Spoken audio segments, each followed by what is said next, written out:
Well, hello and welcome to the latest episode of the VSI Sporting Directors podcast with our friends at Omnisport. We're back in the studio and I'm delighted to say somebody across the East Anglian divide.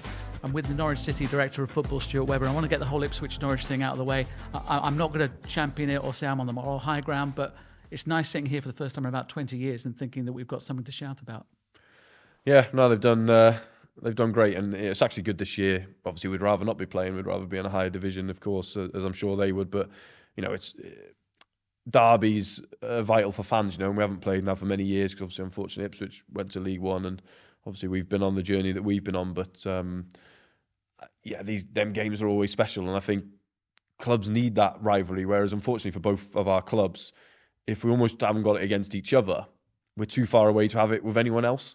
You know, because the nearest one, what would be, I don't know, maybe West Ham or something. And let's be honest, their fans don't care about Ipswich. Cultures to hate us, but exactly, we've got nothing against them at all. It was a bit like when I was at Huddersfield, for example. Huddersfield hated Leeds, but Leeds didn't really care because for Leeds it was Man United. So yeah, I think it's nice, and you know, I've been fortunate. I've worked 4 of them games in my time, and each one of them's thrown up something different. You know, the Tim Closer last minute equaliser when Ipswich, remember, and the Mick were winning. And it would look like the first time they were going to break that monopoly of 10 years or something. And then Tim Closer equalised bizarrely from a Grant Hanley cross.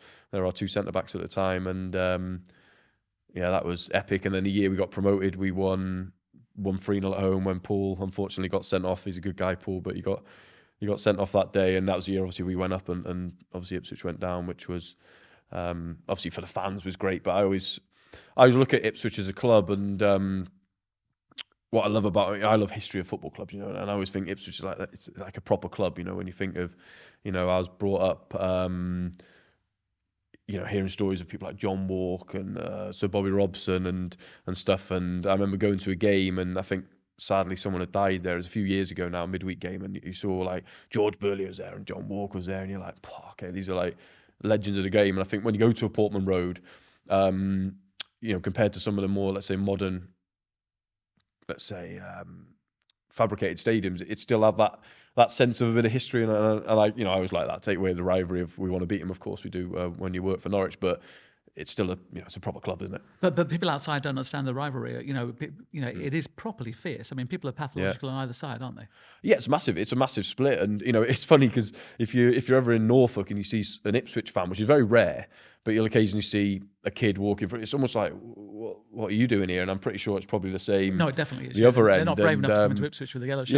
Yeah, it's. I quite like it. I mean, I like my Speedway. So a couple of times I've gone to Foxhall, which is in Ipswich, where Ipswich Speedway is, because I used to go there as a kid, and I'd take my son, and you get looks of, what are you doing here? And you know, and you have a laugh with some Ipswich fans or whatever, but it is that sense of, how dare you cross that divide? It's like, when you come to watch some Speedway. But I talked about moral high ground, and you're rightfully on the moral high ground, because for the last 20 years we've aspired to be you. Yeah. And then certainly more in the last 5 or 6 years since you've been there, because we didn't have a team that was performing, we didn't have a ground that was any good, we didn't have a training ground that was any good, and all those things you can say tick, tick, tick when it comes to Norwich City and Carrow Road, can't you? Yeah, absolutely. Yeah, the journey's been great, you know, in terms of, you know, if we look at what the club was when we arrived there to what it'd be like when I leave, or probably when this goes out, I've already left. You know, the aim was to leave the place in a much better position than what we found it in, and you know, we definitely achieved that in terms of whether that is academy productivity. You know, the training ground is now world class. It's not top class, it's now world class, you know, with the new recovery hub open and the investment there. And you know, even little things, you know, we've you know, one thing we introduced was we wanted to put a bit more sense of value behind the shirt, you know, where every club has, you know, or every organisation probably has values that it adheres to, and normally they're just a poster on the wall, you know, such as belonging or integrity, whatever they might be. And for us, we wanted to try and take that step further. So something we brought in, I was super conscious of in Norwich, and it's probably the same as Ipswich, you know, any place where you're probably a little bit further away than, let's say, the mainland of the country, there's probably lots of ex-players around the club who were probably a bit lost or around the area and hadn't been back. So one thing we brought into the club, and it's something we've continued going for the whole time there, and well, it's just part of the culture now and continue, is when one of our players makes their debut, or whether a player, you know, hits a milestone, such as 100 games, for example, something like that, 200 games, what we do, we get their shirt from the game, and then we get an ex-player to come back in and to present it to them in the dressing room. And similar to the All Blacks. Similar to the All Blacks. And what we did, we didn't want to make it as this shirt is sacred and all that, because I don't think you can do that, with a great respect, with a Norwich shirt or whatever. You can do that with the All Blacks, or you could do it with, I'm Welsh. You can do that with a Welsh rugby shirt, because that's like, you're brought up as a Welshman as like, that's all that matters in the life is, if you can play for Wales, that is the pinnacle. Probably the pinnacle in people's life isn't necessarily playing for Norwich. So we didn't want to go down this shirt is so valuable. But what we did want to go down is, but you know what? You're one of probably about 1,000 people ever to have worn this shirt. So that should be a proud moment for you, for your family. But also, it gives us a chance to integrate some of the people who have played at the club in the past, who are maybe now, not all of them, but maybe some of them are a bit lost and disconnected with the club. And I remember we had Ewan Roberts in, and he said, I haven't been back at the club for 15 years. Jeremy Goss, I haven't been in the training ground for 20 years. Chris Sutton, these sort of people. And through to people like Ken Brown, who's now he won the League Cup as a manager in 1985. He's an old man now. Beat us in the semi-finals, yeah. Yeah, and for him to be able to come back into the club, and his grandkids, who are now fans of the club, go, oh, you got to meet, whatever, Grant Hanley and stuff like that. And I remember we had one of our ex-players, Terry Alcock, who's the top scorer for the club, and he's super old, bless him, in his 90s. And, he came and his son brought him, and he came to present Timu Puki with his shirt for his 100th appearance. And I remember, I got an amazing letter off his son, a couple of weeks later or whatever, of, how proud the grandkids were that their granddad got to meet Timu Puki. But for us, it was, no, but Timu Puki's got to meet someone he's aspiring to be, which is to be the top scorer in the club. And so I think it's them bits, because people, you look at your time at a club or an organisation, and we could point to, we won the league twice, and this club's only ever won 7 trophies in the top 2 divisions in our history, 120-year history. So to put 2 of them in the cabinet is quite a proud moment, but it's probably more proud on them bits of reintegrating people back into club, improving our academy productivity beyond scale, actually mean more than, I think the trophies are a byproduct of all that work. And trophies sort of come and go, but it's actually them moments which the proud, or, how we manage through a global pandemic, and, everyone seems to have forgotten about that now in the world, because everyone's just got, let's be honest, the world's back to normal now, thank God. But, when I look back, the challenge that we faced as an organisation through that period, the uncertainty, and how we kept engaging with our supporters, how we kept our staff and people involved was massively important. I remember what was the secret then? Because no one gives you a guidebook on how to deal with a pandemic. We're currently going with that with the government. Yeah. No one can present them with something that says, this is how you come up with all the answers. So from a football club point of view, was it just kind of battling through and trying to make more right decisions than wrong? Yeah, I mean, how we looked at it was, we looked at what can we control in this? What we can't control is we didn't know when we were going to start playing football again. We didn't know what the rebates were going to be to the Premier League, and they ended up being quite substantial. We didn't know what this was going to cost us. We didn't know it was going to end. So it's like, well, we can't control them. So let's not have meeting after meeting after meeting discussing, well, if it ends in a month, we'll do this. If it ends in 6 months, we don't know. So let's not waste our energy on that. Let's actually concentrate on what we can do with. And if we think about the supporter group, we were like, right, who are our potentially most vulnerable supporters in terms of either age or what we know? Because obviously, you have a lot of data on your support and stuff.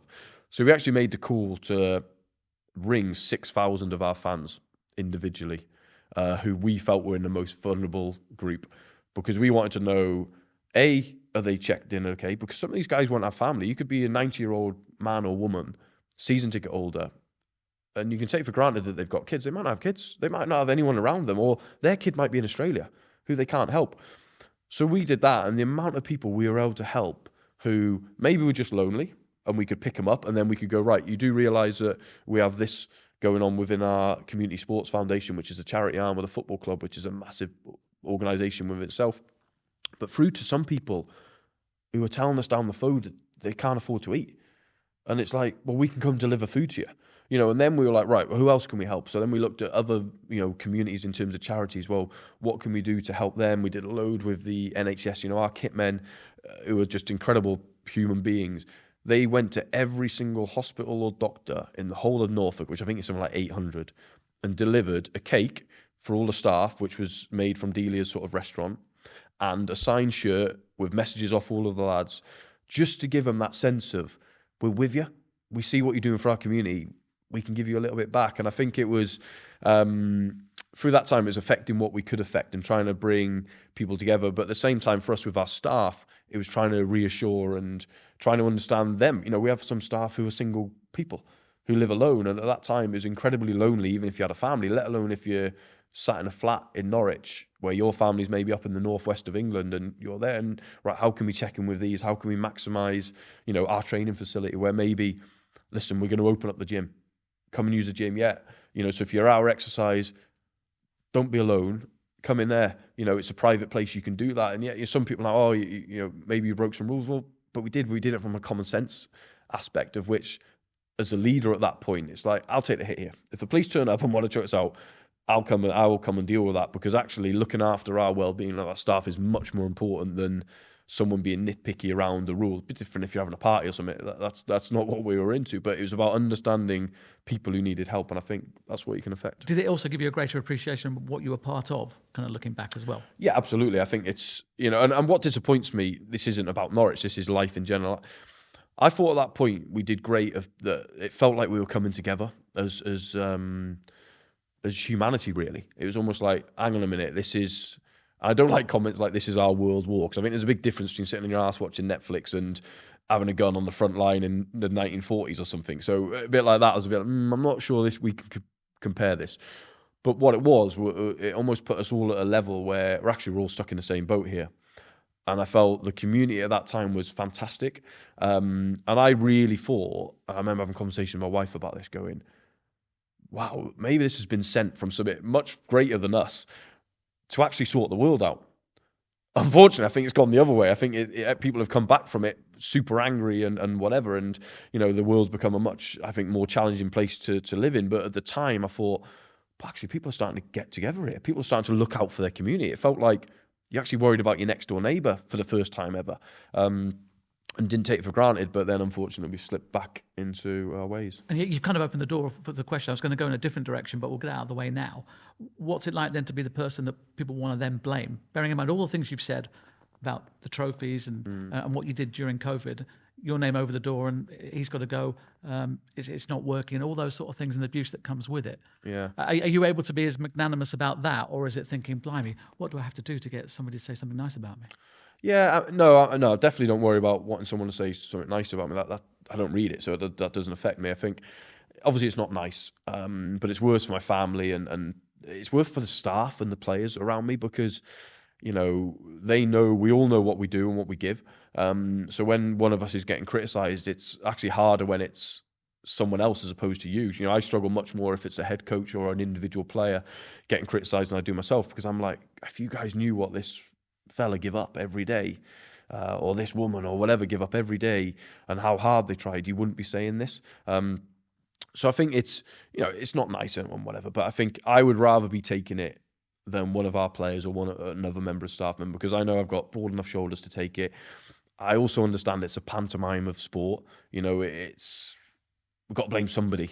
You know, even when it's going good, we've got to find a fault about something. You know, that's a human, you know, nature trait. I think especially about football. I think because football, you know, it's always been a game for everyone, and that's the beauty of it for me. Is whether you're in Africa, you'll find someone playing football, or whether you're in a private school, you can have a conversation. Football. I remember Delia Smith always said a comment, and it was always stuck in my head. She goes, "If you like football, you'll never be lonely," and I think that's true, because you'll always find someone to talk to football about. You know, you'll always have that common sort of ground. But I think the downside which comes with that is everyone's an expert. And everyone's got a real strong opinion on it, because it is our game, you know, whereas, you know, maybe I'm a massive F1 fan, but I don't sit at a Grand Prix screaming at Lewis Hamilton on he should have taken the corner in a different way. I respect the fact that I couldn't do what he's doing, and I want to learn more about how he does it, because it intrigues me, but I've got to go, I don't know how to build that car, so I'm not going to offer an opinion on, you know, you should wear soft tyres now instead of medium tyres, because I'd like to think I've got the level to go, well, actually, they've got all these data sources. I think they're making an informed decision, which might end up to be the wrong decision, but it might be the wrong decision for reasons which are completely out of their control. A safety car came out, so they had the right tyre strategy, and a safety car came out. Well, yeah, so you can't then, what do? Start abusing? You got the decision wrong. So, well, we didn't have the benefit of hindsight. If we knew a safety car was coming, we wouldn't have done that. And I think that's the problem with football is, in my opinion, it's too easy to deal in hindsight. You know, it's super easy to team selections picked at the end of the game. You shouldn't have done that. Okay, well done. You know, or whatever. Gareth Southgate in the Euros, he should have done the sub earlier. Well, great, but you're saying that now. You're not the guy stood on the touchline who's got the whole emotion of the game going on, who's got to make a decision which is so tough to make in that split moment. And by the way, in a sport which is incredibly low scoring, our sport is a really low scoring sport. So the margin for error is tiny because majority of games are decided by a goal. So it's not a sport where you win by 5, 6, 7, 8 goals rarely. You know, that's why it's always a headline if Liverpool win 8-0 against whatever Bournemouth. It's a massive news because it hardly ever happens, right? Or Bayern Munich beating Darmstadt 8-0. It's a massive story because it doesn't really normally happen. It's normally a goal or whatever. So I think we're dealing with a sport where the margins are so fine, and we are dealing with humans. I think it's a bit which is often missed about as well with footballers because they're paid a lot of money, and people think that means that they don't have feelings. You know, whereas you don't seem to get that. You know, Formula One drivers are paid a lot more money than footballers. Actors and actresses are paid a lot more money than footballers, but very rare is the abuse as much for them as a guy because he earns 10 grand a week. We can say what he wants to him. I don't think that's. I can understand your passion, and I mean you have massive passion for the role. And one of the things about this podcast is talking about the role. Yeah. The way you do it is very different to the way a lot of people do it because I think you've described it yourself as being almost pure breed in terms of what a sporting director is. It has its roots more in the European game than maybe it does in the British game, where it can be horses for courses depending on what club wants from their sporting director and what their priorities are. Whereas I think you're a lot more broad than that. Is that fair? Correct? Yeah, I think it's fair. Yeah, yeah. It depends who you speak to, and every club's different on how they set the role up, of course. But I think it is a broad role. I think you're ultimately there to oversee the football sort of strategy, and within that is the coaching, the academy, player recruitment, performance services, your sports science, medical, for example, your analysis, psychology, data and innovation, and all these areas, and building infrastructure.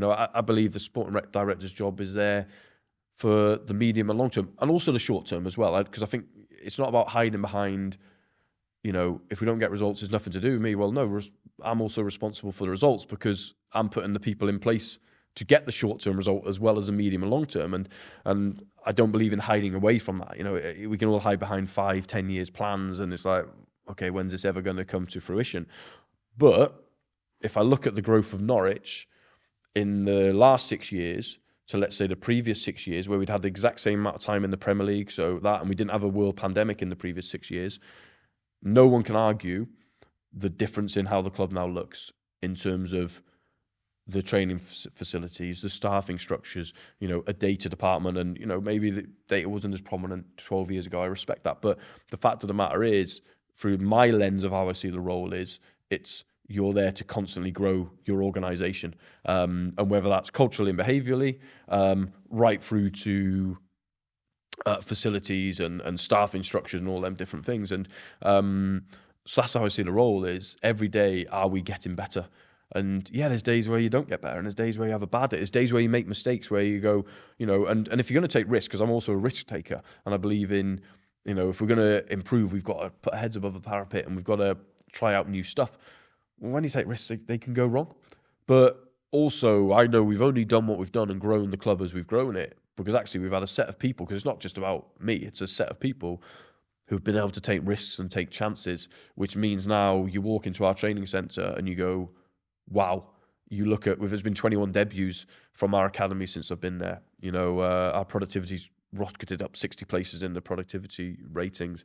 To go, okay, well, that's only happened because we've actually been brave, we've taken risks, we've thought outside the box, we've kept pushing the boundaries, and that's how I see the role. I don't see it as, it's just player recruitment or whatever. Unfortunately, you get judged on, or you appear to get judged on, just on who you sign and who you don't sign. It comes down to windows. I said this to Kevin Thelwell. Yeah. He's a similar understanding of the role as you. Yeah. You've got all these kind of different facets that you're in charge of. And yet it comes down to January and it comes down to August. Yeah. And you kind of get blamed or praised on the basis of that, don't you? You do. And again, you understand that because, of course, that's a key pillar of the job. But I think people just don't know how hard it is to recruit players and staff. It's the same in anyone's life. If you ask any business owner, what's your hardest thing, they'll probably go recruiting staff, because you're going into the unknown, aren't you? It's like, I say to people, it's like when you first meet a woman, you know, or your partner, and you go, I really like this one, she's going to win, she's a one, she is definitely one. Maybe you've got some people saying, I'm not sure she is, but no, she is definitely the one. You get together, you spend 6 months with her, you have your first holiday, and 3 days later, you're like, what have I done? You know, I've got Sounds it like wrong. you're talking from experience, but... Yeah, live experience this. No offense to my wife, but no, but it's like you don't really know until you get them there. And it's the same with a player. We've got all the data now. We've got all this stuff which tells us that this is going to be a really good fit for our team. And then he turns up and maybe his wife doesn't settle in, or his kids can't settle in at the school, or he doesn't settle in, or, you know, he can't get his dog over from Brazil for 3 months. So it's going to, you know, and it's all these things could come back to we're dealing with human beings. And we're now in an environment of the world where everyone gets judged so quick because of social media. It's just Snapchat, he's crap, he's good, you know, whatever. It's almost like, you know, you're not giving the guys the time to settle in. And I always remember growing up, you know, when Dennis Bergkamp first came to the country, you know, at Arsenal, and his first 6 months being average. And it's like, the people with the Dennis Bergkamp we now remember is one of the Premier League greats, isn't he? And it's like, well, yeah, it took time for him to settle because the football was different, the culture was different, the lifestyle was different. You know, his family were probably moving to a new country for the first time, you know, and maybe he's got kids who didn't want to move because they were quite happy where we were, actually, thank you. And now you're moving us to bloody London. You know, so I think it's understanding that thing, player recruitment's so tough. But also it's not down to one person. You know, anything we do is not been all me or all not me or all one other person. It's like, well, it's a big organisation. We've got 300 staff. You know, so when we sign a player, there's a lot of people involved in that process at different stages. And yeah, I'm the one who fronts that up if it goes wrong, and that's how it should be. And you get the praise when it goes right, which is always like, I'm quick to deflect and go, well, to be honest, I had nothing to do with that. So is the skill having a network of people within the football club that you know you can trust and count on, so you're not doing 100%. everything? Yeah, 100%, yeah. But I think, again, it comes back to people on the outside want to just judge them one person. And it's like, well, no, maybe our processes are wrong. Maybe our processes are right. Maybe we got unlucky. You know, luck does play a part in sport. You know, it's play a new signing and he breaks his leg after 2 days of training. Well, that's no one's fault. Like, it wasn't a bad tackle. It was no one's fault. If someone can break their leg, it's competitive sport. And then all of a sudden, that's a waste of money. Well, hang on a minute, you broke his leg. Like, you know, give us a chance. And I think it's that's the tough thing with player recruitment. But, you know, it's a key pillar of what we do. Of course it is, but it's not the only pillar. And I think that's a bit where trying to get more understanding out there within the industry, within the public. And that's why I sometimes get criticised for talking publicly. But I do because I'm passionate about the role. And I think it's a vitally important role. And I want next generations to want to do this role. So I think it's important that we do talk about it and we do make it more prominent with organisations. Because I think, it's only my opinion, but when you're hiding in the background, moaning about, well, I can never make a change. It's like, well, yes, because you're hidden in the background. Maybe you need to get at the forefront and, you know, speak up more, and maybe then you can influence, you know, the running of your club or the running of the game in general. And that's why I think it's important. Where are we at in terms of the understanding of the role in this country? Is it up and down, or is it better than it's been? I think we've taken massive steps. I think back to when Damien Connolly was at Liverpool. That was the first time I worked with. I was going to ask you about that. Was that the best car ride you ever took? Because you took him from the academy to the training ground almost on his first day. Yeah. Was that the wisest move? Get in my car, please, Damien. Yeah, it's brilliant. So Frank McParland, who was my boss at the time, he's academy director at Liverpool at the time, came in and it's like, listen, you need to give Damien a lift to the city. Thank God my car was clean, because I was like, oh my God, imagine having, I don't know, Chris Packett or something, like, you know, it could be over before it started. But yeah, I drove him, and it happened to be rush hour, which was perfect because it made the journey probably from half an hour to an hour. And I'm one who, if I get them opportunities to speak to people, I ask questions. I don't sit sort of quietly. And yeah, you build that rapport, and then, you know, you hopefully you perform at a level which he recognises. And, you know, I was very fortunate that, you know, Damien and Frank, you know, put real sort of trust in me at that period. And, you know, when I was a kid, I was 24, 25 at Liverpool. You know, I was the youngest. So how did that work, though? Because you started on the ground staff at Wrexham. Yeah. And you find yourself, next job, I'm recruiting for Liverpool. Yeah. So how does that work? What's the transition? Yeah, so I mean, again, fortunate. So and you're not related to either Frank or Damien? No, definitely not. Definitely not. No, Frank's half my side, and Damien's very French, which I'm definitely not. But no, so how it worked. So at Wrexham, we always had a tight link with Liverpool because obviously it's only 45 minutes across the river, effectively. And we had a super respected academy at Wrexham for many years. Lots of staff have come through it.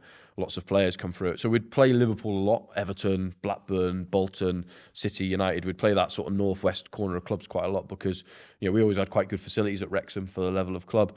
And they always respected our teams. And because where we were in obviously North East Wales, we could recruit right out from Bangor, Carnarvon, that sort of deep sort of North Wales place where these clubs couldn't until a certain age at that point, where how the rules were, because you had to be within an hour.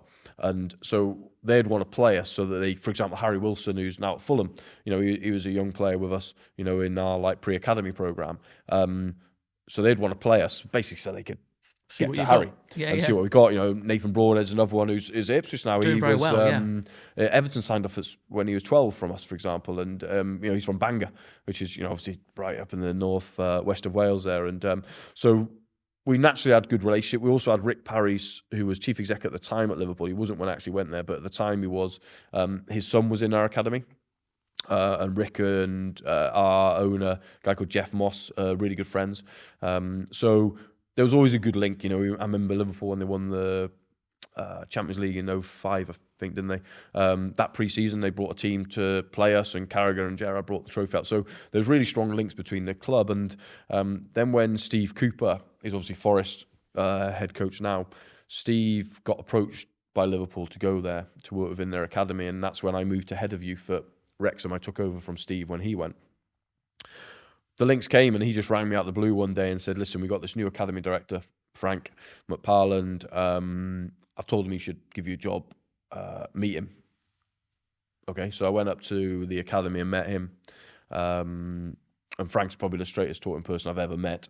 He makes me look like I don't talk straight, to be honest. And he was like, listen, this is a job, lad. If you're any good, you'll move up the organisation quickly. If not, you'll be gone. Okay, so I'm driving back. A little Ford Fiesta back over the bridge to Wrexham, thinking, I've got a lot to think about here. I'm running a whole department, or I could go there. And at the time, the job was very much recruiting younger players from grassroots football into Liverpool Academy. So I had a decision to make of, do I join this beast of a club, or do I stay being in a real prominent position in a much sort, big fish in a small pond or a small fish? And in the end, I was like, well, I might never get the chance to work for Liverpool again. So how can I not do it? And obviously, it was the best decision I ever made, because then you don't realise what good looks like until you're surrounded by it. You think you do. And then you get there and you're like, actually, we were miles off at Wrexham. We weren't miles off, but compared to that level, and then all of a sudden, very quickly, because the scouting network at the time at Liverpool, it was at the times when it was just that crossover from being your old-fashioned scouting, fella on the side of the pitch with a notebook, to it being much more professional, better with databases, etc. Backed up by massive scouting. Yeah, exactly. So it's super exciting. I'm a young guy, energy, single lad, got loads of time on my hands. So it was a bit like, right, let's just build a whole new database. And I travelled the world. I remember I was in China, I was in Vietnam, I was in Spain every other week. Literally travelled to work, watching the best players in the world. And yeah, what an incredible experience. Did you ever want to be a player? I only asked that because you did your coaching badges at 16, which would hint at maybe you threw yourself in a different direction, or maybe you were no good, or maybe you got I knew I wasn't good know. enough. So I played, football. Football was my life as a kid. And I played in Mid Wales. I played where I'm from for Aberystwyth, but I was never good enough. I was never quick, and always technically okay. But I worked out super early that I'm not going to be good enough. So 16 is early though, by the way. Yeah, it is. But I've always been quite, I think, aware of stuff and super honest with my own ability. So I'm a bit like, okay, well, I'm not going to do that. So I'm not going to chase some dream, because a couple of kids from my school went to Swansea. Same sort of year group went to Swansea, signed for them, and I was like, I'm not good enough for that. So I'm going to chase something which I'm not good enough for.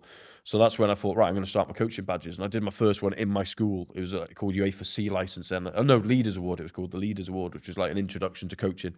Like an FA stroke UEFA award, you know what I mean? And so I was super young, 16. I'm like, I think they thought I was a participant when I went there as a kid, not actually doing it. But I thought, I've got no academic qualifications because I hadn't.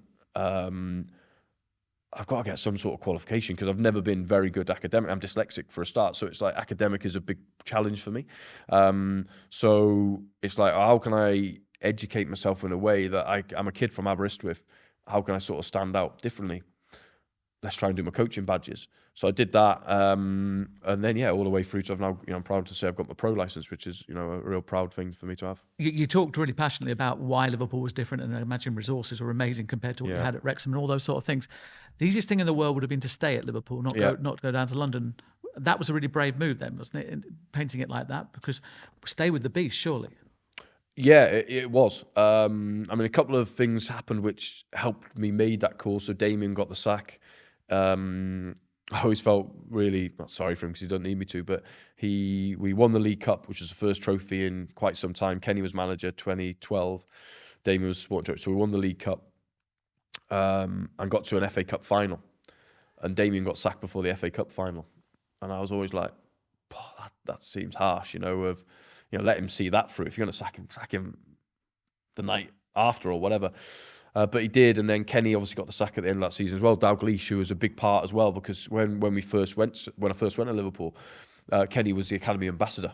You sort of just starting to get back involved, and then obviously after Roy Hodgson, he got given the job, but he really helped build that bridge between the academy and the first team, Kenny, because he was seeing every day the work in the academy. So when he went over to the first team, he was like, no, actually, there's loads of good work going on here, and that was a massive. I think that started off what you now see is a super successful academy and first team togetherness, which the guys there have taken on massively. Alex Inglethorpe and Pep Linders and you have to sow the seed somewhere, though, don't you? Exactly, you have to start somewhere, and that was a starting point. Damien and Kenny, because they knew that good work was going on, and that opened the doors. That's when Raheem, came through, for example. And it's like, oh, there's more. Yeah, there's plenty more. You just got to open the door. But then both of them left that summer, and I remember Dave Fallows and Barry Hunter came in from City, and I remember having a conversation with Dave, and I was like, Dave, I've been offered, I want to work at first team. It was about to happen here. I fully appreciate why it hasn't happened here. If I'm you, the last thing I'm worrying about is me, because you've got your own things to get on with. And I'd been offered the chance to go to QPR with Mike Rigg, who I respect a lot.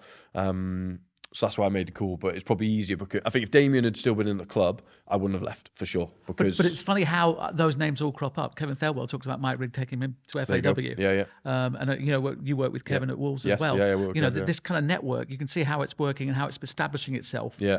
And then feeding the system to bring other people through. Yeah.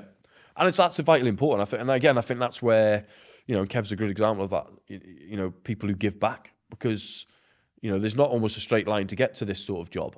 Normally, managers, it's pretty, he's been a player, now he's done a bit of coaching, now he becomes manager, for example, or whatever. It's not as much as a sort of straight line to this. So I know there's the qualification stuff which are happening now, but it's still not massively recognised as, what it is. Exactly what it is. So I think, people like Kev, Mike Riggs was top class with me when I was a young guy, when I got to first know him. Of Dan Ashworth's another one who will share their experiences, which helps the next sort of generation of people. And I think that's massively important. I think we owe that to the role. Like I said before, that's why I like to talk about the role, because I'm passionate about it. And I think each club needs to have one at every level and believe in it and support it. I think every coach needs it, in my opinion. I think head coach needs this role to protect them. I think every owner needs it so that you're protecting their money. That's why I like to talk about it. And it almost comes full circle when Kevin Thelwell's son starts working for you at Norwich City. Yeah. I mean, it's funny, Robbie, because it was bizarre. So our head of recruitment was appointed in a couple of positions, and he came to me and said, we're at the final, whatever for this role. So he gives me the two names, and one of them was Robbie Fowler. I'm like, Robbie, how old is he? He's like, 24. Is that Kev's son? And he goes, yeah, it is. And I'm like, wow. So that makes me feel a bit old, because when I was at Wolves with Kev, Robbie would come in during like half terms or whatever, school holidays, and he'd walk in the office, my office, and he'd be like, I've been watching this player on Football Manager, or I've been watching this game, he's playing for Celta Vigo or whatever, and it was just obsessed with talking about football. Like literally knew every player all over the world because computer games and watching games, obviously being around his dad or whatever. And sort of followed his journey. Obviously got an opportunity at Villa, which was great. And then so I had nothing actually to do with it. Absolutely nothing to do with the appointment other than when he said that was him and he says he knows you. I'm like, well, I know him when he was a kid. I don't actually know him as an adult. But like you say, amazing. It's a small world. A lot of successful people in football, take little bits from people they've kind of admired and stuff. So would Mike Rigg, Damien, Kev be people you looked at and thought, yeah, they're the sort of sporting directors I'd like to be, or I can certainly see facets of what they do that I'd like to take into my career should I get into that position? Yeah, I think I've taken a lot from all of them. People like Dan Ashworth as well. I take a lot from Dan. And also from all of them, I take bits where I think I wouldn't do that. You know, I'd approach that slightly different. And that's not to say I think what they're doing is wrong, but maybe I'd, you know, I'm my own man and I'd do it sort of slightly different. You know, I know all of us are very different people, you know, as well. You know, I worked obviously very closely with Kev as his head of recruitment for 2.5 years. But, you know, Kev and I would be two very different people. You know, we'd share very similar beliefs on football, but how we'd approach a challenge would be very different. And there's times where definitely his approach would be right, and there's times probably where mine would maybe be right. But I think as well, you take things off everyone. You know, I was super lucky. When I go back to Wrexham, was still the biggest influence on my working career, you know, working with Joey Jones. Because his, philosophy on life and how to deal with people and, you know, how to have difficult conversations, how to deal with confrontation. I still use his stuff today, and I'll use his stuff till the day I die, whether that's in my family life or whether that's in my professional career. Because for him, when you look at the Liverpool team he played in, which won 2 European Cups in the late 70s, all the values that we see on people's walls now and stuff like that, and, you know, great quotes, it's like, no, they lived them every single day. And what they did and what Joey brings to life is being able to have difficult conversations and being able to be a man and, you know, go after something which is, it's a confrontation, but we're only going to get better if we can have this confrontation. And learning that, you know, when Joey would be tough on people like me, because I was a kid working there, and I was scared of him. I'm still scared of him, you know, because he's a scary man. He's a scary man, yeah, he is. But you know he loves you as well. And I know that I remember I had a personal problem many years ago at Wrexham, and I went to talk to him about it because he was the one person I knew I could trust and I knew would look out for me in that moment. So as much as I was scared of him, the respect for him was off the charts because I knew that he cared. And I think that's the key. He taught you how to care about people, you know, and if you're going to get trust with someone, whether that's a staff member, whether that's a player, first of all, you've got to show them that you care. And if they know that you care, then normally they'll come on a journey with you. Even if they disagree with you and they dislike parts of what you do, but ultimately they care. And I have this conversation with players now, you know, if a player, you know, if it's a young player I'm having a conversation with about something, I'll go, I'm having this honest conversation with you because I love you. And you actually know I love you, don't you? So that means I can be really honest with you. I can talk to you like you're probably only your mum and dad could probably get away with, because you actually know that's how much I care about you. If I didn't care about you, I wouldn't have to give you the time. I'd just tell you some fluffy information to get you out of my office. Whereas I'd rather be brutally honest with you than fluff it up. But I think I can be brutally honest with you because you know that I've got your back and I'm going to protect you. And that's what, with Joey Jones, what he gave me, which I've always looked back on and go, you know, all them things I take through now, and it's timeless. It's timeless stuff, you know, stuff that they spoke about then. We now dress up as culture, or we dress up as behaviours or whatever. That's just what they did. We've just found maybe a way of articulating it in a more modern way, but actually that's what they did. And don't get me wrong, I'm sure stuff then, time moves on, you couldn't do that now. No, of course you couldn't. And people from that generation know that.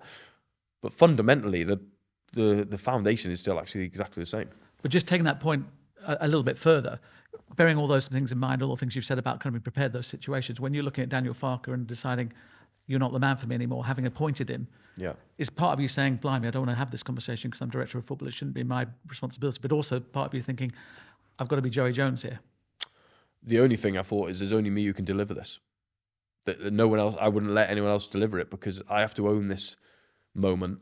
I owe that to him. And this isn't the time to hide. This is a time to, you know, to exactly live with them values and do it properly, because it's too easy to hide.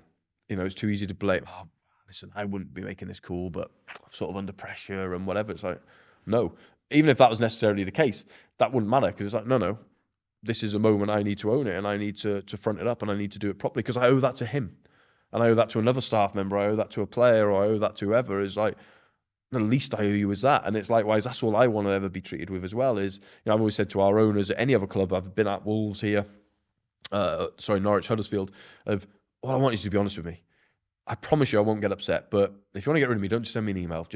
Please just do it face to face. And have people mostly been honest with you? Or is that a rarity in football? I think it's a rarity. I think it's hard. I think it's really hard to get people to be honest with you. I think it's the biggest challenge for young managers. I think it's the biggest challenge for sporting directors.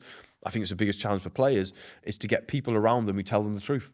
Because I think too many people either want to hang on to them and be part of, we might be successful, I don't really want to tell them, or, they don't know how to tell them, or maybe they're worried that the person isn't going to receive it right because maybe their ego's in the way. And I think that's so hard. Whenever I meet young coaches who, want to become managers, and they're asking these questions, it's like, the key thing is your staff. Forget about technical ability. You need staff who are going to tell you the truth, who are going to stop you getting run over by a bus. Not the staff who can see the bus coming, but they don't tell you, you get run over and go, I thought you'd seen it. I assumed you'd seen that. Well, no, you need to assume I'm not going to see it. Again, it sounds like that's happened a lot. Yeah. I guess that's when you find out about people, isn't it? Yeah, absolutely. But it's so hard to get people to be really honest with you. Really hard. And I think that's the skill of trying to find them people around you. And that's why ultimately your circle around you ends up being really tight, because there isn't 20 people who are going to tell you the truth. It might be 2, it might be 1. I'm lucky with my wife that, I can ask her anything and she'll give me an honest opinion. She'll tell me when she thinks I'm being an idiot. She'll tell me if she sees something in my body language is like, you didn't, what's up?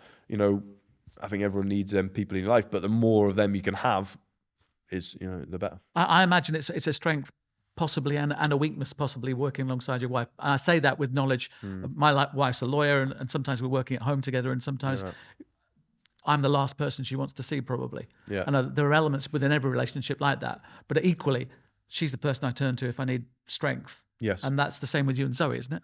Yeah, absolutely. We're there for each other. And I think the benefit of working in the same fields is we can have a much higher level of empathy, because it's normally we've been through something similar ourselves, or we know someone who has. So it's not like there's an ignorance to, I don't really know what you do when you go to work. You come home, but good day or whatever. There's actually a general sort of understanding of each other's sort of roles and different things like that. But yeah, there's pros and cons to it. There's also times where you wish you could just be husband and wife and leave work behind. The pandemic, for example, again was a real example of that. That was a real difficult period for us. I don't mean in terms of our marriage breaking down. No, but in terms of because it's like, wow, we can't escape this. Everyone's looking at us 2 for answers here. The whole organisation, above and below. What do we do? And we're like, well, we don't know either. We're watching the 5 o'clock news as well as you when Boris comes on and tells us whatever's happening next. And then when he says what's happening next, how does that affect me? We don't know. We need to work that through. So that was a super stressful period for us, because it's almost like neither of us could escape at any point. We were both sort of locked into something where neither of us had been through before, like anyone else. And it was like, well, crikey, we don't know the answers here. So, but then that's when the strength of you comes in of, right, we've got to stick together. We've got to work hard. We've got to muddle our way sort of through this. And I think that's the beauty of, in the past, working together. I'm not sure we will again in the future. Maybe we will, maybe we won't. It's not something we're desperate for, definitely. I think we're both enjoying the fact now that I'll be doing something else. So, that's quite exciting for us both as well, because, we think for the next stage of our life together, it's like, that'd be quite nice that we're actually not working together. But maybe again in the future. I'd certainly have no reservations with it. And I say to people... It's the second time you've done it, though, isn't it? Yeah, we met together at Liverpool. That's how we met. Was there, and I remember having to tell Damien, and you feel like a naughty kid.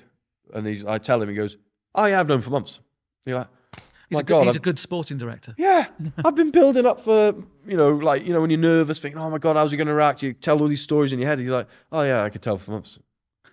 Oh, thanks. So it's all right then. Yeah, whatever, yeah. Oh, thanks. But But I'd also never say people not to do it, because it's funny, because again, when it suits, it's an easy stick to beat someone with, of, husband and wife work together. But when we talk about trust, and we talk about honest conversations, and we talk about difficult conversations, well, because we genuinely know we love each other and we've got each other's back, them conversations are really easy, because I definitely know it's not personal if Zoe's criticising me, because it's like, well, it'd be a bit weird if she is, and vice versa. If I'm criticising something she's done, she definitely knows it's not personal. So I think it's actually can be a super strength for working with, probably the same if you're working with a brother or sister, maybe, I don't know, or a mum or a dad. It's a bit like, well, no, we definitely know that we've got each other's back, so we can definitely put that out. Have you got an agenda here? Well, I'd hope not, because, we got to live with this for the rest of our lives. So we often have it, people get together in work and stuff like that, because, you do, and we actually, I don't want to say we encourage it, we definitely don't go out, please get together with your work colleague. But when they do, it's like, great. Yeah, because you're probably going to produce more work, because you'll probably end up talking at home more about work than you would normally. And you're definitely going to have each other's back, and you're going to help each other to be the best versions of yourselves can be at work. So, yeah, we've always seen it as a positive. You mentioned leaving before I did.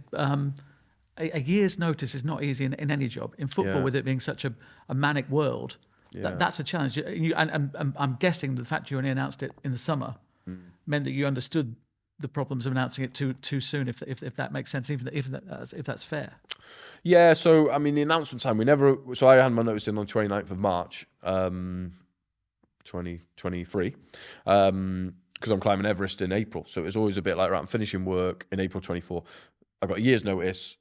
I need to do it now, because I need to be out of here to do that in a year, to get the time off to do it or whatever. And I was always clear that I was going to climb Everest, not as a Norwich City employee. That was something, I was super clear. But it was another stick that you were beaten with, though, wasn't it? Because people didn't want to hear and they didn't want to listen. And I think people just thought I was off climbing Everest every day. It's like, no. But again, it becomes if a headline gets set and a narrative gets set, it's easy then to beat you with that stick. And, and that was my own fault for talking about it. I brought that upon myself. I should have just kept quiet. The only reason I spoke about it was because ultimately we're going to try and do it to raise money for charity. If not, I would have kept completely stum about it. So, there's a lesson there for sure. But but then we didn't want to announce it immediately, because we still had the end of the season. We still had 8 games to go, I think, at that point, and we were well and truly in the playoff race. And it's like, well, we don't want that getting out, disrupting the players, staff, and then, the season derails, and we're like, why did we not just wait? So we ended up waiting. Then at the end of last season, I was getting a load of stick. So the owners were like, well, we can't announce, Mark Atanosi were like, well, we can't announce it now, because it's going to look like this is a reaction to the abuse. And it's like, right. So anyway, that's why we ended up doing it in June. So for that period, we had to keep it so tight with who knew. Did your son know? Because that becomes dangerous as well, isn't it? No, he didn't know. So you're all right. The playground chat doesn't. Yeah, because he's only at that point. He's only 6, you're okay. He don't get it anyway. Luckily, but no. So we kept it super, super tight. I didn't tell my mum until the day that it was announced. That's how tight we kept it. You've got a mum like me, probably. Yeah, because it was a bit like, we just don't want anyone to know here, because we didn't want the risk of it leaking out, and we wanted to protect the club, and we wanted to protect myself in terms of it, seeping out, he's set to be sacked, and then you announce it, of course you're just leaving, and everyone thinks you've been sacked. And the owners, in fairness to him and Mark Atanosi, were like, no, for what you've done for this club, this can't look like you've been chucked out the back door. That's just not right, which I am incredibly grateful for, that's how they spoke, because it would have been popular and easy at that point to make it look like I've been pushed out, and they might have got some bonus points, but they were like, no, we don't care. We don't need bonus points. It's not about that. And I'll be forever grateful for that. Because again, that's probably rare in football, that it'll be easier to beat you up. But so then, we decided to announce it in June, because we thought, okay, that's a quiet time to sort of do it. And then talked about the year's sort of notice period. And it's not been, the first period was easy, to be honest, working through it, because the staff were like, oh, yeah, it's a long time, don't worry, hopefully you'll change your mind. It was sort of that sort of attitude. But then probably as it's got closer and closer, it's become harder and harder. And now, once the club got to the point of knowing, replacing with Ben Napper, and we're having a start date for Ben, that's been the hardest period, because you're so close to the finish line, yet so far away. You're still doing your job and trying to be as professional as you can be, but getting some criticism on the outside for that is always hanging around. I'm not hanging around. I'm trying to do my job professionally. I want to make the handover the best I can to give Ben and the club the best chance to succeed. The easiest thing to do would be just to not turn up and not do anything and toss it off, basically. But I refuse to do that because I owe it to our staff and the club. I've given my all since day one until the last day. But the good thing is, with the notice period with Ben starting, obviously that's afforded me the opportunity to leave earlier, which is good. And the club have got a great appointment, in my opinion, in Ben, and they can now move forward, and I can get on with my life, and look forward to watching them from the distance. I think one thing that struck me throughout what you've said is that your strength is that you care, but perhaps your weakness is you care too much. Yeah. In a sense that I think there's part of you that's thinking, oh, blimey, I don't want to leave Norwich because I'm letting people down. That was and. You look back and go, did I stay too long? After the second promotion, I had opportunities after the first promotion to leave, and I didn't even entertain it. No, I'm happy here. This is great. And I was conscious I'd left Huddersfield after 2 years. Crikey, if I leave Norwich after 2 years, do you become the 2-year man? So I was a bit like, no, I want some longevity at this club. But after the second promotion, I had a really, really good opportunity. But I'd given my word to Delia and Michael that I would see my contract through. And I saw my contract through, and we'd just been relegated. And I agreed to, no, I'll help the club transition through this bit. And they're the bits I look back, and I don't regret them because I don't think you can, because I've learned so much through these experiences. But when you do think, all the abuse I've got and stuff like that, and how it's, affects your life, wouldn't have happened if I'd left, because I wouldn't have been there to receive it. And I think, can you outstay your welcome? Can you stay somewhere too long? I don't think that should be the case, but maybe I did. And maybe, people got bored of me in terms of support. Definitely not on the inside. And that's what I'll take with me forever is at no point on the inside of the football club with the people who mattered have I ever felt that. If in fact I felt until the day I left just a sense of, sure you can't stay, can you join the board or whatever, and that I'm so proud of that. No staff member in my last days or weeks sort of almost tossed it off thinking, oh well, he's gone. No player felt like that. It was almost like, no, we're with you to the end. So I didn't lose them, and they're the people who matter. But you do reflect and think, oh, okay, my career might have been further ahead now if I'd made a selfish call and just left and gone, stuff Norwich. I'll go and do my career. I need to go and move on and do what I want to do for me and being selfish, whereas I was definitely not selfish. And yeah, who knows where it would have ended. But turn that on its head a little bit. It looks from the outside as though it's a club that might be at the right time looking at a different direction. I don't mean you, but I mean with the investment coming in from Mark, that maybe it's a different impetus that's needed. You perhaps can stay somewhere too long, and that's not just you, but a whole sort of philosophy, if you like. Yeah, definitely. I also think as well, for clubs, they have to be realistic of what they are. So there's only 20 teams can be in the Premier League, only 17 can stay there. Let's be honest, some of them you're never budging. So probably the top 8 clubs in the Premier League are, I can't foresee a situation where Man United are ever going to be relegated to the Championship. They're Man United, right? So a lot of United fans would disagree right now.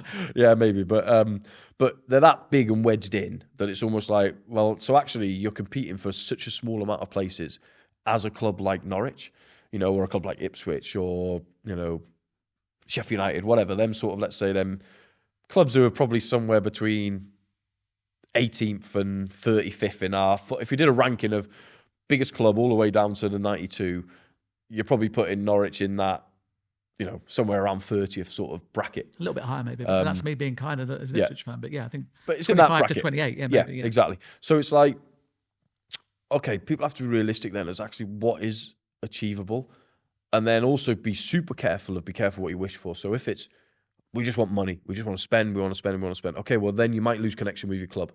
Because if you look at Chelsea, I'm pretty sure it'd be a very different football club today than what it was when Joey Jones was playing there, and fans probably felt proper connected to their club. Look at West Ham. They've left where they've left, and they've got all this money in a super stadium, and they're being successful on the pitch. But I bet there's so many of their fans still going, I wish it was like where I felt part of the club. So you have to be really careful of what you wish for. And then you also have to be respectful of, there's probably always someone with more money than a club like Norwich. Maybe not more money. Well, even now, there's someone with more money than Man City when we talk about, whole countries wanting to buy other clubs. So I think it's keeping realistic as well as what you can achieve, and not just having almost divine right to think that you should be somewhere. You know, it's a lot of hard work, and it's tough. It's so tough to get to the Premier League. You know, ask Ipswich, Leeds, Nottingham Forest, Derby County. You know, how long them clubs are all bigger, in my opinion, than Norwich, or certainly as big. How hard it's been, and then to stay there, wow, you know, it's so hard. So I think you've also got to be careful of just thinking that money's just the answer, because I don't think it is. I think, you know, all them clubs have spent a lot more money than we have, and haven't necessarily been successful. There's clubs in our division, take Middlesbrough, spent absolute fortunes compared to what we've spent, and look where they are. They still remain in the Championship, because that's how tough it is. That's not saying their work's not been good, but what it's saying is, we need a loaner like that who spends loads. Well, they've got that. Stoke City have got that, and it's like, well, it doesn't guarantee success. So I think it's just people being careful what they wish for as well. You said the abuse doesn't bother you, and I really think you're right in that. But I think what you are probably hoping for in the next few years is that hindsight's kinder and fairer to you. Is you know, because you know there are a lot of ticks against your column, the Stuart Webber column at Norwich City. You know, I mean, recruitment's not the easiest thing in the world to get right for 6 years in a row, and yet you've talked to yourself about the training ground. It's world class. It's top 6, bearing in mind the metrics you just set, with being 28 to 30. Training grounds wise, you're top 10. So I mean, we are in that. We are in academy, for example, and I think. But will people eventually look back and say that he was a force for good? I don't know. I can't answer that. All I know is the people who matter know. So people within the industry know. You know, with a great respect, it's. You know, the supporters is a moment in time. You know, when I left Huddersfield, I was the devil. And now I go back to Huddersfield games, and every person wants to talk to you and go, what a time that was. You know, thank you for bringing the first foreign coach and the 14 players you signed. You know, got old people talking to you going, I never thought I'd see my club in the Premier League. I can't believe it, and I can't thank you enough for the part you played in that. And that's always the time, you know. I'm sure people look back at loads of different managers at clubs and go, maybe didn't quite appreciate him at the time.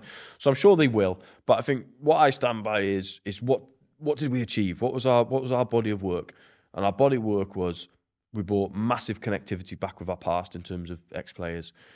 We won 2 championship titles. The club's only won 7 trophies in its history. So it's like, okay, well, there's almost 30% we've managed to improve that on. We appointed the first ever foreign coach.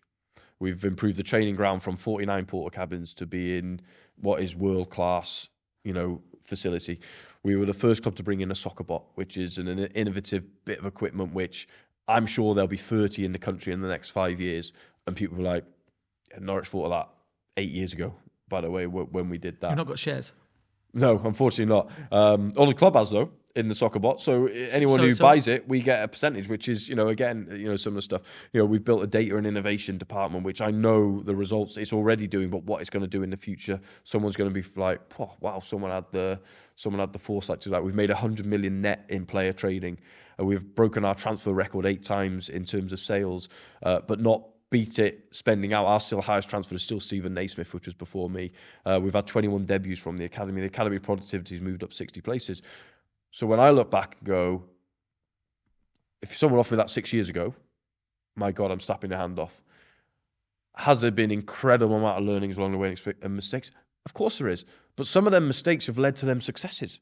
So some of the, let's say, signings which didn't work out, they led to being more successful because we learned that type of player actually isn't a success for us, which means next time we don't sign that type of player, we learn from it. And that's the key. We always talked about our staffs, players make mistakes all the time. We have to create a safe environment for them mistakes. But as long as you learn from them, because then it's not a mistake, it's a learning. And I think that's the key bit. That's how I run my life. Whether it's a personal investment, whether it's a decision I make my wife or my son in how we bring him up, it's like, it's not a mistake. We've learned that actually that wasn't the appropriate way to talk to him in that situation. We've learned that now.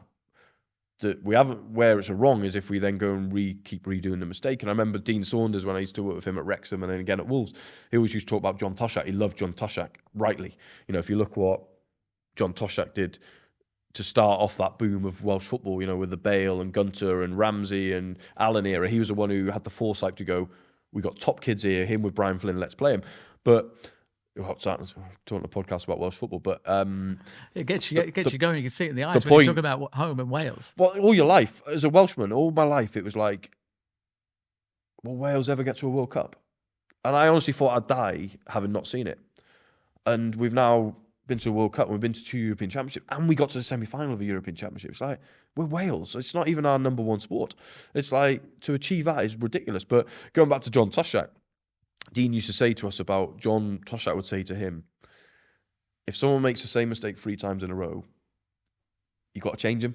So he's on about in a player context. So if the player 3 times does the same thing, after you haven't told him and tried to correct him, to be honest, maybe he isn't going to be intelligent enough to play how we want to play. And I think that's the key bit, though. It's like, well, but you've got to let them make a mistake for them to learn that didn't work, did it? Well, no, but at least we now know that. It's like the guy who invented a light bulb. What say? I found 1,000 ways on how not to do it. Didn't find 1,000 ways, So I think it's been, and I've been lucky that I've had ownership here who've backed me and supported me and allowed me to make them mistakes. It's been a safe place. Same with Dean Hoyle before at Huddersfield, in fairness. There were safe environments. I never felt nervous appointing the first foreign coach at Huddersfield, the first foreign coach at Norwich, because I felt the backing of, and I felt I did my work well enough to go, this is a risk, this is a potential reward. Let's go for it.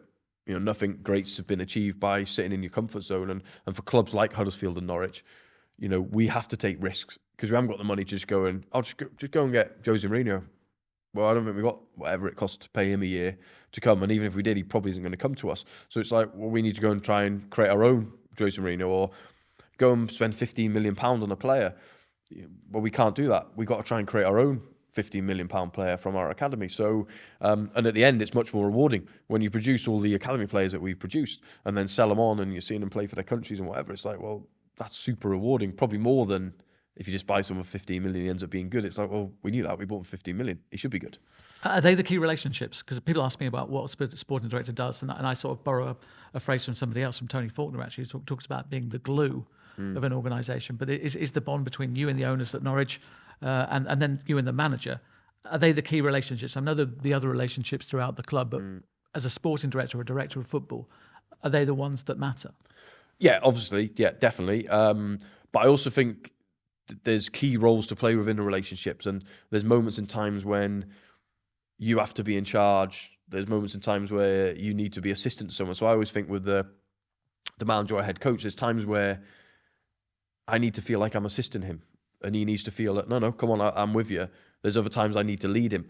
I think the position, same with other staff members. There's times where, I go to Brazil, and I'm playing the role of a scout for our head of recruitment. I'm basically ringing him up after a game in Brazil to feed back on what I've seen. And the relationship is very much more like, no, you've sent me here. I'm watching these 8 players for you. I'm going to feed back for you as part of that process. And I think it's understanding that bit as well. I think it's understanding and I like the term the glue because it definitely is. But it's also knowing that, okay, how do I put now certain people together? So the head coach is feeling a bit vulnerable. I could do with setting up a dinner with him and the owner. And by the way, I don't need to be there. They need to have that time together where they can discuss, they can maybe show some vulnerability, they can be open, they can laugh, they can joke, they can cry, and it's not the sense of, oh, I've got to be there for that. What if the head coach is going to say something about we should have signed a left back instead of a right back? It's having that confidence of, no, we're all together and we're all in this together and we're all on the same page, that it doesn't matter if the owner's talking to him and I'm not there. And in fact, I'm going to set that meeting up. But I also think you're there to, because I think the beauty of this role is you can at times step back. So I can watch a training session and be an observer. And I can then speak to the head coach after because I've not been in the middle of the training session doing it. And I can go, I noticed this behaviour today with one of the players. Are you sure everything's all right with him?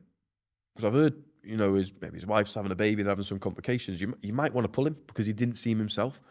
But I didn't notice that today. I was actually really concentrating on whatever the back four.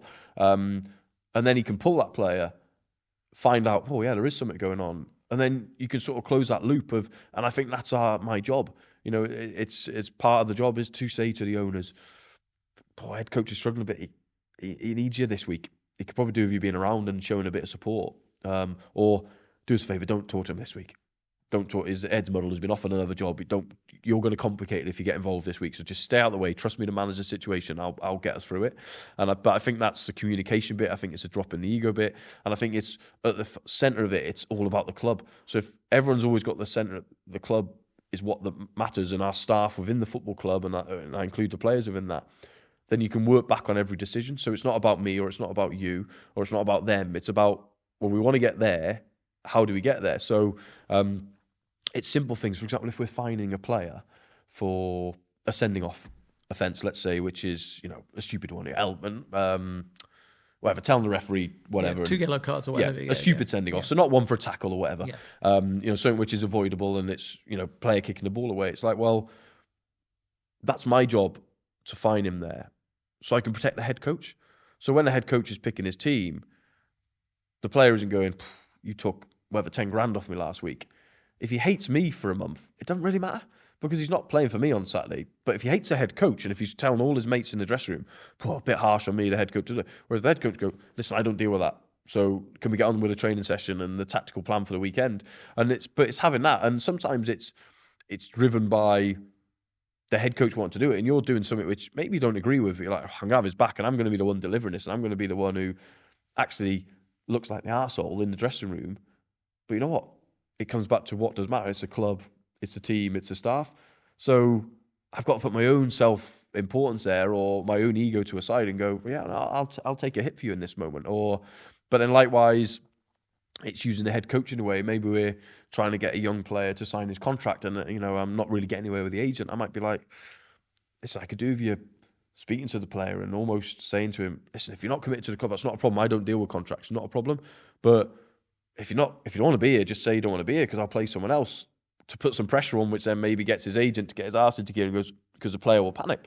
So I think it's like how you work together. But again, it's at the club or the centre. We're doing that for the benefit of the football club. We're not doing that for the benefit of me because I don't like the agent, or the agent doesn't like me, or whatever. It's like, no, we're there. What's our best route to get there? And it's my job to try and find them routes with the people. And sometimes, right, you're the best man for the job. We have someone, our head of emerging talent, she's, her name's Mariella. She's very good with languages. So if we're meeting a Brazilian player who doesn't speak much English, speaks Portuguese, with great respect, the head of recruitment at that moment, who doesn't speak Portuguese, is no use to us. So it's like, well, Mariella, you and I need to go to Brazil and meet this player. Lee, you can't speak Portuguese, mate, so there's no point you coming out. And so it's about using the strengths you got, because she's the best person for the job. And Lee knows, well, yeah, absolutely, it makes no sense. The key is we get the player signed, and if she's the best person for the job in that moment, that's what we need to use. Likewise, we met a player end of last season, and we knew that his wife was having a real wobble about would he be willing to come to our club, because it's a long journey away, and they've got 2 young kids, and her mum lives with them, all this sort of stuff. So I've got all this background, and I'm like, right, I need to get the player to visit, but she's got to come. We have to get her to come and visit this club, because that's the only way we're going to get him to sign, is if we can get her. So the whole focus for the visit, the player wouldn't have known it, was actually about her, because we knew we had the player, and the player would be easy to get him in with the manager, all that sort of stuff. So with her, it was, right, which 2 other senior players do I know who wives are good people that I can get to make sure they come and meet her? Can I get Delia Smith in the training ground that day, who can give that woman's touch of, I've heard about your mum, we'll look after her, and then, can we use Zoe, who's, a director, so in a prominent position as a woman? I'll meet Zoe, she happens to be here, do you want to have lunch? And it was about using the strengths within our organisation, because the last person she wanted to hear from was me, because it's a bit like, I'm telling her why her husband's and why it's great for her. I'm not a mum, so I can't, go what goes through a woman's mind about moving kids out of school. I'm much more of a bloke of, get on with it, mate, you'll be all right. So it's like, no, let's have people who can empathise with her, give her that comfort, and go, no, this is a safe place to come. And by the way, your husband's going to get looked after. That's a given, because he's a footballer. You're going to get really looked after, and your kids are going to get looked after, and this is going to be a really good decision for you, because at that point, it wasn't the ego of, no, only I present to this player and his wife. It was, I'm not good enough to convince her. What are the tools we've got around our building who can actually help us get there? And it was, like I say, it was using players' wives, using my own wife, who woman director, using the owner of the club, because she came down, rather than being in a male-dominated environment with a load of testosterone knocking around, and you should come here because we're going to do great things, we're going to change the world of football. She didn't need that. She needed to feel comfortable and safe, and what a place to bring your kids up, which it is. So we don't lie. It's like, no, this is a school ratings. This is the safe place. This is a crime rating. If you're ever going to move to the country, trust us, when you get here, you'll never want to leave. But the best people to do that, I'm going to say that, but maybe you're woman to woman who's done that same journey. So a player's wife who's done that exact same journey can go, I was nervous as well, and I was scared, but my God, I will never change it. And it's about using the people around you. When you talk in that sort of detail, I think you're going to miss it. I think you're going to miss Norwich City in many ways, but that's perhaps why Everest is important, because it gives you something else to kind of sink your teeth in. And while I don't think you're scared of very much, I would be properly scared of climbing Everest, even if I'd climbed a few mountains. It's not something that everyone does, simply. And you don't know what's up there when you go there. No, there's unknown up there for sure, and every mountain's dangerous. If you're unprepared on Snowdon, it's dangerous. The weather can come in, it can cold, and you can slip and whatever. And you do well to die up there, but it can still be dangerous because you're talking about nature here. And I've done a few of these mountains now, and they're dangerous. They're dangerous places. You're a mistake away. You're not attaching your rope properly from bang. You feel like it's over. So it's an interesting challenge. It's one I'm excited for. I believe I'm mentally ready for it. Physically still got some work to do, but that's all about tapering into it as we get closer. So that's planned. Do you know what I mean? As of what has to happen in the next sort of few months. But I'm excited about it, and it's something I've always wanted to do in my life. And since I was a little kid, and having the opportunity to do it now, having this period out of work to be able to really commit to the training, to go there with a clear head. So I'm not going to be halfway up it thinking about, I've got a call with the owners at Norwich or whatever. It'd be like, oh no, I'm completely free of this now. Was always my plan. I was always, when I do Everest, I need to be solely focused on that. I can't have a million and one other things going on in my head because it's dangerous. And people die up there, and I don't want to die up there, and I don't want to kill anyone else by me not being mentally in the right position or physically prepared. That someone, by trying to save me, loses their own life, because I'd rather probably lose my own than do that. But yeah, I'm excited. But I imagine the same principles apply to climbing Everest as the job in many ways. Make sure you've got the right people around you. Right people around you, be prepared. Almost do your post-mortem first. So it's like, okay, so if this happens and this happens and this happens, how are we going to react to it? So rather than waiting for something to go wrong, what do we do now? It's like, okay, what could go wrong with this signing? What could go wrong on this, ice face? Well, what could go wrong is this. There could be rockfall. There could be our ropes could give up. My climbing partner could be ill, and I've got a decision to make. Do I continue? Do I go back? I could get affected by the altitude. I could get sick. All these things. So that, okay, these are the risks. Let's work through them. Okay, in that scenario, this is how we'll react to it. This is what we'll do. And it's the same with, absolutely, it's the same with work. It's the same sort of processes of, okay, if that goes wrong, how are we going to react to it? How are we going to behave? So trying to see things coming before they come there, so it's not a shock. Final point. We started off by talking about kind of being pure breed when it comes to being a sporting director or a director of football. You brought the first foreign coach at Huddersfield, likewise at Norwich. Yeah. Almost, it seems as all roads are leading away from Britain rather than to Britain. I mean, I guess you're going to be open to that, but is there an attraction to go over there and see work with the pure breed? Do what a sporting director does in that sense, maybe in Germany, in Spain, in Italy, wherever. Yeah. But somewhere where you're way out of your comfort zone. Definitely, yeah. So something I've always wanted to do is challenge myself abroad. So beggars can't always be choosers, right? So if I'll never sit here and go, I'm only going to go for this type of job. I'm only 40 in January, so I still see it. I've got a lot of work left in me. I think I've got 2 or 3 big projects sort of in me. I'm not a guy who's like waiting to retire. I think I'll work forever because other than that and family, sort of what is there? Once I've climbed Everest, that's it in terms of mountains. I won't be doing any more unless maybe my son, when he's old enough, wants to do anything. So it's like, other than that, I don't have a hobby. So it's like, well, it's work and family. So I think abroad is something I'm now really looking at, because obviously there's a moment in time now where I've got the time where I'm not working, where I can go and really explore that option. My Spanish is very good, so I'm going to re-pick that up to sort of sharpen that up anyway, which is exciting. Obviously, I've got obvious links within Germany. I think I'm respected within Germany because of they see the role and what I've done at the 2 clubs as being, like you say, much more closer to how they do it.